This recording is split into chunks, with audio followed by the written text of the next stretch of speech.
The submarine is the one that I think is probably the closest to the warfighting side of all this. Because leading up to World War II, the United States was very adamant that we would only use the submarine in a very, very militaristic way.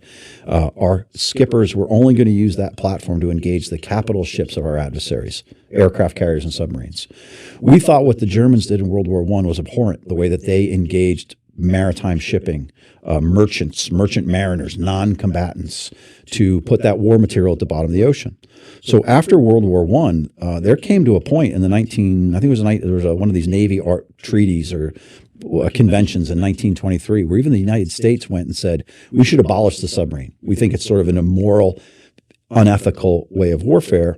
And leading up to World War II, we said that we would conform to a thing that we called cruiser warfare, which said if there was a non-combatant or a non-belligerent in the area, we would approach it, we would search it, and if it was carrying war materials, we would either turn it out of the area of hostilities, we would seize it, and if, God forbid, we had to sink it, the crew would be provided quarter. Well, what got really interesting is 4 hours after the attack on Pearl Harbor, December 7th, 1941, by noon that day, an order had gone out that said simply execute against Japan, which meant conduct unrestricted submarine warfare on the nation state of Japan. So if anything that had a white flag with a red circle, it went to the bottom, merchant, warship alike. And we embraced this idea of unrestricted submarine warfare tenfold than what the Germans did in World War I.